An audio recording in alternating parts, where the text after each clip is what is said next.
Allahabad university affiliated college के बारे में जो रिव्यू है, हॉस्टल की क्या फैसिलिटी है, विश्वविद्यालय की फीस कितनी है, हॉस्टल के अलॉटमेंट कैसे होता है, कट ऑफ कितनी जा सकती है, कौन-कौन से एफिलिएटेड कॉलेज हैं, किस एफिलिएटेड कॉलेज में कहाँ कौन-सा कोर्स संचालित होता है, ये सारी जानकारी इस वीडियो के माध्यम से हम आपको देने वाले हैं।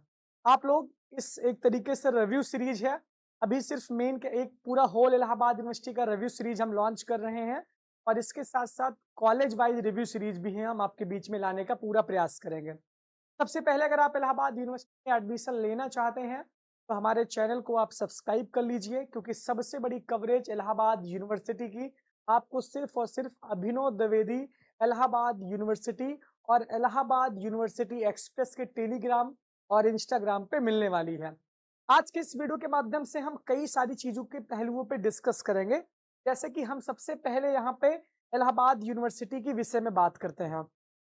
इलाहाबाद विश्वविद्यालय देश का सबसे प्राचीन चौथा केंद्रीय विश्वविद्यालय तो 2005 के बाद बना, लेकिन चौथा पुराना विश्वविद्यालय है। इसे पूरब का ऑक्सफोर्ड भी कहते हैं क्योंकि यहाँ पे आईएसपीसीएस की फैक्ट्री कही जाती है।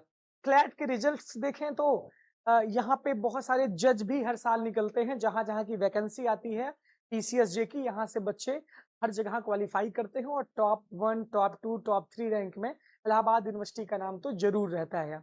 इसे पूरब का ऑक्सफोर्ड कहा जाता है। इलाहाबाद यूनिवर्सिटी का मेन कैंपस खुद का है जिसमें 4 फैकल्टी है, commerce faculty, law faculty, science faculty and arts faculty. ये प्रयाग स्टेशन के पास स्थित है और इसके 11 अफिलिएटेड कॉलेज हैं जिसकी लिस्ट यहाँ पर दी गई है। तमाम तरीके से यूजी और पीजी की कोर्सेज यहाँ पे संचालित होते हैं। तो अब हम जानते हैं कि अफिलिएटेड कॉलेज कौन-कौन से इलाहाबाद यूनिवर्सिटी के हैं। सबसे पहले तो अगर आप यहाँ पे एडमिशन ले रहे हैं तो हमारे पास जवाब होना चाहिए कि हम क्यों इलाहाबाद विश्वविद्यालय में एडमिशन ले रहे हैं। जवाब का सही सवाल का जवाब ये है कि इलाहाबाद एक ऐसा शहर है जहाँ से रह के बहुत सारी प्रतियोगी परीक्षाओं की भी हम तैयारी कर सकते हैं। यहाँ पे देश का सबसे प्रतिष्ठित संस्थानों में से एक संस्थान इलाहाबाद विश्वविद्यालय भी है। दूसरी बात यह है कि प्रयागराज की धरती पर सारी कोचिंग संस्थानें हर एक परीक्षा की तैयारी करने के लिए आपको अच्छी सुविधा उपलब्ध है। एक कम पैसे में, कम खर्चे में आप यहाँ पे सर्वाइव कर सकते हैं। 4 से 5,000 रुपए अगर आपके पास महीना आपके घर परिवार से, अगर आप मध्यम परिवार से हैं, तब आप यहाँ पे सर्वाइव कर ले जाएँगे। इसकी भी जानकारी हम आगे देने वाले हैं। इलाहाबाद विश्वविद्यालय में हम एडमिशन क्यों लें? इलाहाबाद विश्वविद्यालय अपने आप में एक बहुत प्रतिष्ठित संस्थान है। यहाँ से बहुत सारे बच्चे, यहाँ का जो सिलेबस है वो सिविल सेवा परीक्षा का पूरा एकदम पैटर्न हूबहू पैटर्न है। यहाँ के जो बीएलएलबी का पैटर्न है वो पीसीएसजे की परीक्षा का पैटर्न है। यहाँ पे जो बीएससी का पैटर्न है, बीएससी का जो सिलेबस है वो पूरी तरीके से आईआईटी जेईई और बड़ी से बड़ी जो बीएससी से लेवल के ऊपर की परीक्षाएं होती हैं उसके पैटर्न पे आधारित है। बीकॉम का जो कोर्स है, जो पूरा इसका सिलेबस है वो पूरा हूबहू सीए के पैटर्न पर है। ये सारी चीजें जानने के बाद, सारे रिव्यू के बाद हम सब इस निष्कर्ष पे आते हैं कि हमें इलाहाबाद विश्वविद्यालय में एडमिशन लेना चाहिए। एक और बात आपको बता रहे हैं कि इलाहाबाद विश्वविद्यालय में टीचर्स की वैकेंसी भी पूरी फुल हो चुकी है। बहुत सारे डिपार्टमेंट्स में बहुत अच्छे-अच्छे टीचर आए हुए हैं, कोई स्विट्जरलैंड से, कोई जर्मनी से, कोई रसिया से, कोई यूएसए से, जिनकी पीएचडी सबमिट हुई है और बाहर के भी बहुत सारे प्रोफेसर इलाहाबाद यूनिवर्सिटी के विभागों में अब आ चुके हैं। नॉन टीचिंग की वैकेंसी भी पूरी तरीके से फुल हो चुकी है। विश्वविद्यालय का इंफ्रास्ट्रक्चर भी बहुत शानदार तरीके से अपने आप में बहुत अमूल-चूल परिवर्तन पिछले से 1 से 2 सालों में इलाहाबाद विश्वविद्यालय में हुआ है।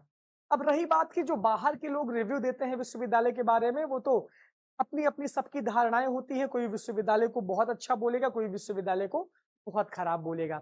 लेकिन हमें इन सब बातों पे ध्यान ना दे करके यहाँ के जो बच्चों का जेन्युइन रिव्यू है, यहाँ पे जो बच्चे पढ़ते हैं और जो हमारा रिव्यू है, इस पे आपको बहुत ध्यान देना चाहिए। और अगर आप ईमानदारी के साथ इलाहाबाद विश्वविद्यालय में पढ़ाई करते हैं तो आपको सक्सेस जरूर मिलेगी। यहाँ तक बात रही बेसिक की।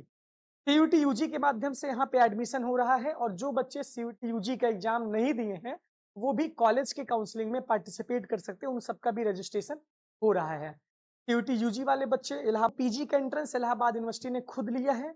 रिजल्ट भी जब वीडियो में अपलोड कर रहा हूँ, रिजल्ट जारी हो चुका है, उसकी काउंसलिंग भी अब चल रही है। अब बात करते हैं इलाहाबाद यूनिवर्सिटी के कंस्टिट्यूएंट कॉलेज की। इलाहाबाद यूनिवर्सिटी के कंस्टिट्यूएंट कॉलेज में इलाहाबाद डिग्री कॉलेज है, और इसमें को एजुकेशन यहाँ पे लड़के और लड़कियां दोनों पढ़ते हैं। चौधरी महादेव प्रसाद डिग्री कॉलेज है, यानी कि सीएमपी डिग्री कॉलेज है। यहाँ पर भी को एजुकेशन है, यहाँ पर भी लड़के और लड़कियां दोनों साथ ही पढ़ते हैं। इसके बाद हम बात करते हैं इविन क्रिश्चियन कॉलेज की, जो कि को एजुकेशन है। ये थोड़ा सा ऑटोनॉमस संस्था है, यहाँ स्वायत्त संस्था है और यहाँ पे सेमेस्टर प्रणाली है, यहाँ पे सेमेस्टर वाइज पढ़ाई होती है। बहुत शानदार कॉलेज है। श्यामा प्रसाद मुखर्जी डिग्री कॉलेज यानी कि एसपीएम डिग्री कॉलेज है, ये भी इलाहाबाद यूनिवर्सिटी का कंस्टिट्यूएंट कॉलेज है और यहाँ पर भी को एजुकेशन होता है। ईश्वर सरन डिग्री कॉलेज की बात करें तो यहाँ पर भी को एजुकेशन है, लड़के और लड़कियां दोनों पढ़ते हैं। जगत तारण गर्ल्स डिग्री कॉलेज यानी कि इलाहाबाद यूनिवर्सिटी का गर्ल्स कॉलेज है, यहाँ पर सिर्फ लड़कियां पढ़ती हैं। राजर्षि टंडन महिला महाविद्यालय, ये भी गर्ल्स कॉलेज है, यहाँ पर भी सिर्फ लड़कियां पढ़ती हैं। एसएस खन्ना डिग्री कॉलेज, यहाँ पर भी सिर्फ लड़कियां पढ़ती हैं। आर्य कन्या डिग्री कॉलेज, यहाँ पर सिर्फ लड़कियां पढ़ती हैं। हमीदिया गर्ल्स इंटर कॉलेज, यहाँ पर भी सिर्फ लड़कियां पढ़ती हैं।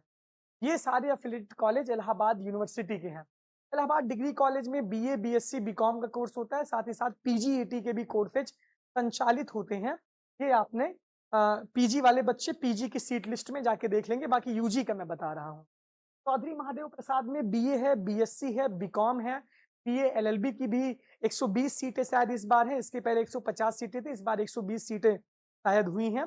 इसके साथ साथ BCA, MCA, 5 year integrated course और बीसीए कोर्स है। इवन क्रिश्चियन कॉलेज में बहुत सारे आपको मल्टी डायमेंशन तरीके से आपको कॉम्बिनेशंस मिलते हैं, बायोटेक्नोलॉजी का कॉम्बिनेशन, बायो इन्फॉर्मेटिक्स का कॉम्बिनेशन, जियोलॉजी, जो भी बहुत शानदार कॉलेज है। यहाँ पे बीए, बीएससी, बीकॉम और इसके साथ साथ प्रोफेशनल कोर्सेज भी एक आध संचालित होते हैं। कहाँ पे? इवन क्रिश्चियन कॉलेज में। बाकी पीजी का कोर्स भी यहाँ पर होता है। एसपीएम डिग्री कॉलेज में बीए, बीएससी, बीकॉम का कोर्स संचालित होता है। ईश्वर सरन डिग्री कॉलेज में बीए, बीएससी, बीकॉम, बीवॉक और बीए एलएलबी का कोर्स संचालित होता है ईश्वर सरन डिग्री कॉलेज में। जगत तारण गर्ल्स डिग्री कॉलेज में बीए और बीकॉम की क्लासेस चलती हैं।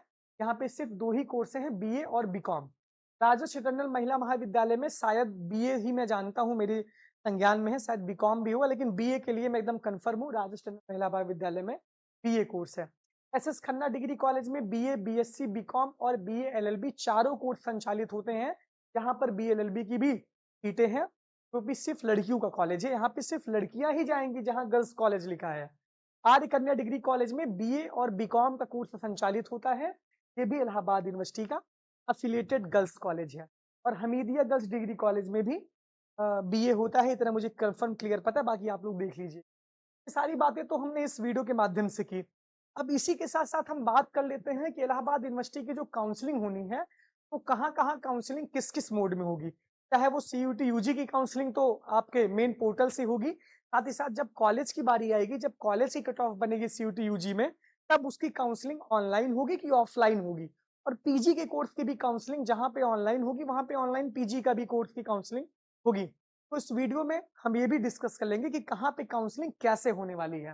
इलाहाबाद डिग्री कॉलेज में जो काउंसलिंग होती है वो ऑफलाइन काउंसलिंग होती है, यानी कि जब कट ऑफ इलाहाबाद डिग्री, देखिए इलाहाबाद यूनिवर्सिटी के मेन कैंपस की जो काउंसलिंग है वो पूर्णतः ऑनलाइन काउंसलिंग है। सीयूईटी यूजी में आपको ऑनलाइन काउंसलिंग करवाना है घर बैठे-बैठे, और पीजी कोर्सेज में आपको ऑनलाइन एडमिशन लेना है। इसके साथ-साथ फिर आपका फिजिकल वेरिफिकेशन बाद में होगा, जो आपको कैंपस में आके करवाना होगा, उसकी डेट इलाहाबाद यूनिवर्सिटी जारी करती है।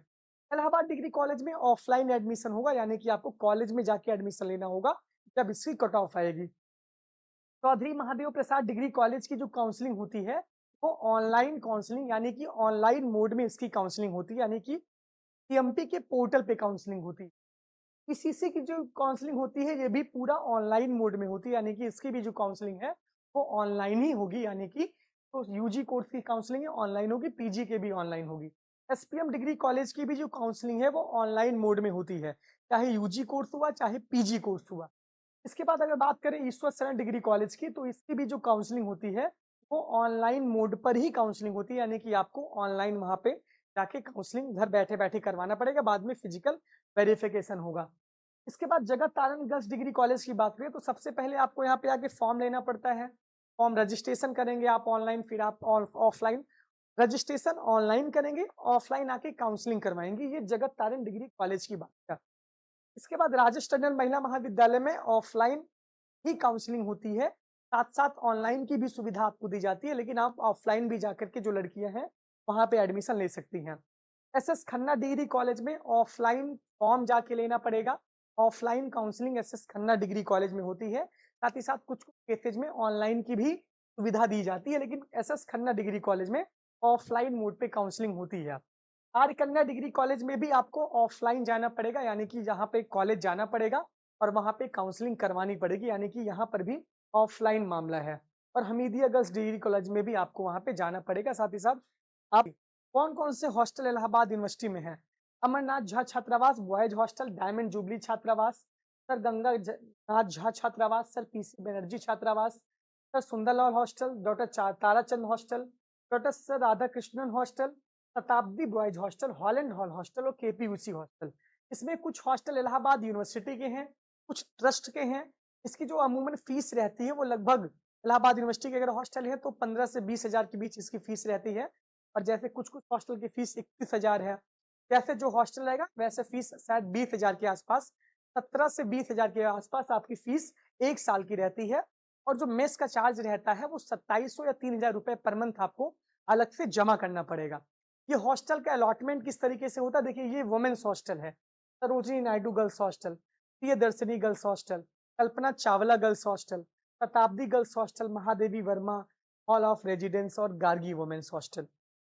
एक और हॉस्टल अभी नया इसमें बना हुआ है, इसमें भी एक नया हॉस्टल अभी बना हुआ है, तो वो भी इस बार अलॉट होगा। इसमें हिंदू छात्रावास का भी नाम आना चाहिए क्योंकि वो भी रेनोवेशन चल रहा है, ये सारी चीज़ें हैं। हॉस्टल कैसे अलॉट होता है? जब आप एडमिशन करवा लेंगे ना, तो फिर आप हॉस्टल के लिए एक अलग से नोटिस आती है, कि जिन बच्चों को हॉस्टल चाहिए वो हॉस्टल में जाकर के अपना फॉर्म भरें। तो ये पहला प्रोसेस आपका है कि आपका एडमिशन हो। दूसरा प्रोसेस फिर रहेगा हॉस्टल का, तो उसकी सूचना हम आपको वीडियो के माध्यम से लगातार दे देंगे। आपको अभी परेशान नहीं होना है। हॉस्टल का अलॉटमेंट विश्वविद्यालय से ही होता है। पीजी कोर्स में डायरेक्ट लिस्ट आती है और यूजी कोर्स में हॉस्टल्स में जाकर आपको फॉर्म भरना पड़ेगा, तब आप वहाँ पे अलॉटमेंट ले सकते हैं। ये सारी बातें इस वीडियो के माध्यम से हमने की। इसके बाद फिर हम बात करते हैं कि क्या-क्या काउंसलिंग में कौन-कौन से डॉक्यूमेंट आपको लगेंगे, कौन-कौन से डॉक्यूमेंट्स आपके रिक्वायर्ड रहेंगे काउंसलिंग में। आप कौन सी जैसे है 10th और 12th की मार्कशीट और सर्टिफिकेट आपके लिए ज़रूरी है। कास्ट सर्टिफिकेट, ईडब्ल्यूएस, देखिए ईडब्ल्यूएस जो सर्टिफिकेट होता है, ये स्टेट और सेंट्रल के में कोई मतलब नहीं है। ईडब्ल्यूएस का आप स्टेट का भी चल जाएगा ईडब्ल्यूएस कैटेगरी में।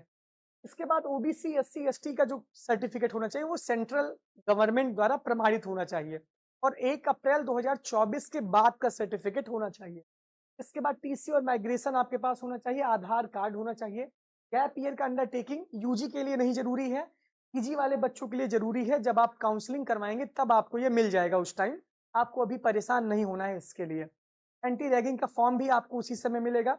एबीसीआईडी आप अपनी तैयार कर लेंगे, ये भी आपके लिए ज़रूरी है। एबीसीआईडी कैसे बनाना है आप इसको जाके गूगल से देखिए और यूट्यूब से आप इसको देख सकते हैं। आप इतने समझदार होंगे, एबीसीआईडी आपको बनाना आता होगा। ये सारी जानकारी इस वीडियो के माध्यम से हम अब दे रहे हैं आपको। मैंने आपको विश्वविद्यालय के विषय में बताया, मैंने आपको हॉस्टल्स के विषय में बताया, मैंने आपको विश्वविद्यालय के जितने भी कोर्सेज हैं इसके विषय में बताया। ये सारी बातें होने के बाद अब बात आती है कट ऑफ की। तो एक्सपेक्टेड कट ऑफ का जो वीडियो है मैं वो अलग से जारी करूँगा, वो आप देख लीजिएगा इसी चैनल पे। लेकिन ये पूरा एक खाका है कि हॉस्टल कैसे अलॉट होता है और किस तरीके से फिर आपको, देखिए हॉस्टल सबको नहीं मिलेगा। हॉस्टल जो है वो उन्हीं बच्चों को मिलेगा जिनका नंबर अच्छा रहेगा। यानी कि जो बच्चे पेपर में अच्छा यानी जिनकी मेरिट अच्छी रहेगी उन्हीं को हॉस्टल अलॉट होता है। यानी सब बच्चों को हॉस्टल नहीं मिलेगा। Merit wise hostel allotment Allahabad university होता है। ये पूरा एक होल रिव्यू था इलाहाबाद यूनिवर्सिटी के कॉलेज का, इलाहाबाद यूनिवर्सिटी के कैंपस का। विश्वविद्यालय बहुत शानदार है। पढ़ने अगर आप आ रहे हैं, ईमानदारी के साथ अगर अपने साथ आप मेहनत करेंगे, अपने सपनों के साथ-साथ अपने माँ-बाप के सपने भी आप ज़रूर पूरा कर देंगे। विश्वविद्यालय के विषय में बाहर जो भी भ्रांतियाँ हैं, जो भी चीज़ें लोग नेगेटिविटी फैलाते हैं, ये नेगेटिविटी से आप बहुत दूर रहिए। यूनिवर्सिटी में मेन ध्येय आपका होता है पढ़ाई। यूनिवर्सिटी की पढ़ाई बहुत शानदार है। एक पढ़ने वाले छात्रों को एक कॉपी, कलम और किताब की आवश्यकता होती है और एक अच्छे शिक्षक और एक अच्छा माहौल आपको यहाँ पे चाहिए। तो वो इलाहाबाद यूनिवर्सिटी और इसके एफिलिएटेड कॉलेज देने में आपको पूरी तरीके से सक्षम है। पढ़ाई बहुत शानदार होती है, क्लासेज परमानेंट चलती हैं। एक-एक विषय की 7-7 8-8 टीचर अलग-अलग टाइम पे क्लास चलती है। तो जिनको क्लास करना है वो क्लास करेंगे और जिनको विश्वविद्यालय की बुराई करनी है, वो यहाँ के छात्र भी नहीं है तब भी यूनिवर्सिटी की बुराई करते हैं। आपको ऐसे बहुत सारे लोग मिल जाते होंगे, जिनका कभी नाता इलाहाबाद यूनिवर्सिटी से रहा ही नहीं है। वो यहाँ पे कभी एडमिशन ही नहीं लिए हैं, फिर भी विश्वविद्यालय का छात्र बता के यूनिवर्सिटी की बुराई करते हैं। एक जो र्यूमर है, जो बाहर एक नेगेटिविटी है, उससे आप बहुत दूर रहिए। यूनिवर्सिटी बहुत शानदार है, यूनिवर्सिटी का माहौल बहुत शानदार है और यूनिवर्सिटी या छात्रों से है। अगर आप अच्छे होंगे, तो विश्वविद्यालय ज़रूर अच्छा बनेगा। हम अधिकारी बनेंगे, हम आईएएस पीसीएस बनेंगे, हम जज बनेंगे, हम अपने माँ-बाप का नाम रोशन करेंगे और हमारे कामयाबी से विश्वविद्यालय का भी नाम रोशन होगा। ये भावना, ये धारणा हमारे अंदर होनी चाहिए, तभी हम कुछ अच्छा कर सकते हैं, तभी हम इस विश्वविद्यालय के विषय में अच्छा सोच सकते हैं। तन समर्पित, मन समर्पित और यह जीवन समर्पित, चाहता हूँ हे विश्वविद्यालय तुझे कुछ और भी दूँ। यही भावना होनी चाहिए, यही धारणा होनी चाहिए, यही विश्वास होना चाहिए, यही समर्पण होना चाहिए अपने विश्वविद्यालय और अपनी मातृ संस्था के प्रति। बहुत-बहुत धन्यवाद, बहुत-बहुत आभार। बताइएगा वीडियो आपको कैसा लगा। Thank you.